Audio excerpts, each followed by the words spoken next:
This is an ABC News special report. Hey, good evening. This is an ABC News special report. I'm Tom Yamas in New York. What appears to be a major police emergency unfolding in London tonight. Details just beginning to come in. Reports of violence in several London locations. You see them there. We do know that President Trump has been briefed on the incidents and is monitoring the situation. In London, Prime Minister Theresa May has also been in contact with security officials. Here's what we know at this hour. An incident happening at the London Bridge, then nearby at a restaurant in Borough Hall, and also a possible third incident at Vauxhall. It is still unclear exactly what has happened, but it comes at a time when European cities are becoming more and more frequent targets for terrorists. And England still reeling from the recent suicide bombing in Manchester just 2 weeks ago.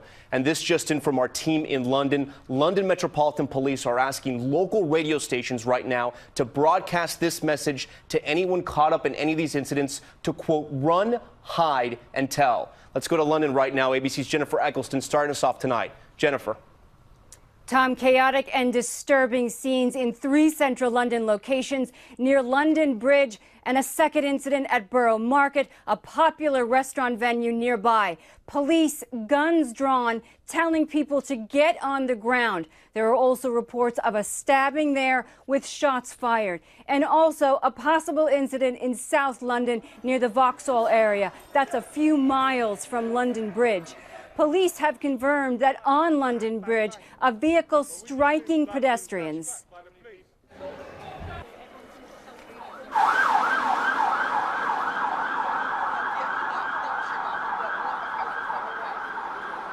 There are reports of injuries, bodies on the ground.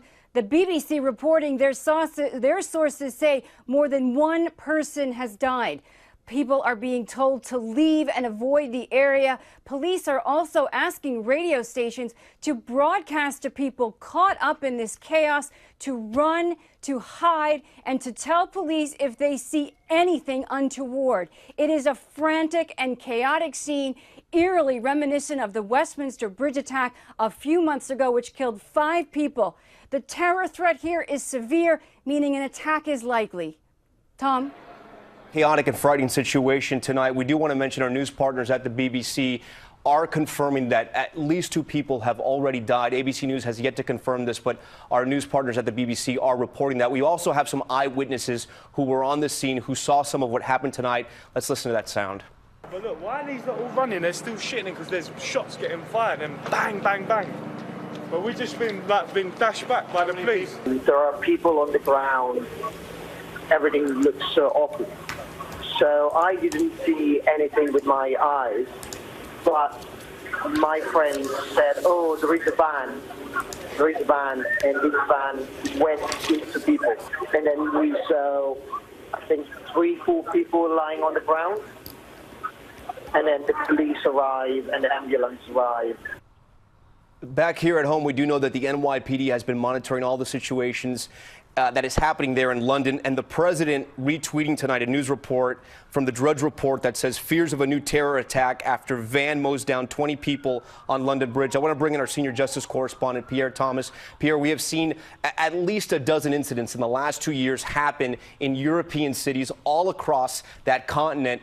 What you're seeing tonight, give me your take. Well, Tom, we've talked to a number of federal law enforcement sources, and as you said, the president has been briefed.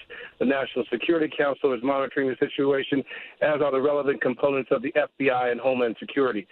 Right now, the situation, they don't know what this is exactly. The suspicion is that it is terrorism. Again, the suspicion is that. They don't know it for certain. This notion of people using vehicles as low-tech method of terrorism is a huge ongoing issue. Law enforcement bulletins in this country have been going out almost monthly, warning officials here that this is the mode of attack that the terrorists prefer at the moment. Again, they're trying to get additional information. One source said, we're getting out of the way, letting the Brits do their work until they can determine what is going on in what is described as a dangerous and ongoing situation, Tom. Pierre, I know it's still very early in the night and we're still getting a lot of the information and all this news is still very fresh. But if these 3 incidents are all connected, this would look to be a larger terror plot and slightly different than some of the lone wolf attacks we've seen recently in Europe. Well, again, we don't know all the details yet, Tom, but clearly the Brits are disturbed and they believe perhaps that they have a cell of people that have been operating in that country. I believe the latest reports that they had at least 500 people that were under surveillance at any different time in Great Britain. So this is an ongoing situation. Again, we don't know precisely what this is yet, but the suspicion is that it's probably going to be terrorism, and law enforcement officials are describing a situation where in Great Britain they have scores and scores of mostly young men who could be potential radicals. Pierre Thomas for us tonight. We thank Pierre and Jennifer for their reporting, and we'll continue to monitor these situations throughout the night. Again, 3 separate emergency incidents happening in London tonight. It is believed possibly a terror incident, but it's still very early in the night so far. For the latest developments, check out abcnews.com and, of course, on Good Morning America tomorrow. I'm Tom Yamas in New York. We thank you for watching. We now return to our scheduled programming. This has been a special report from ABC News.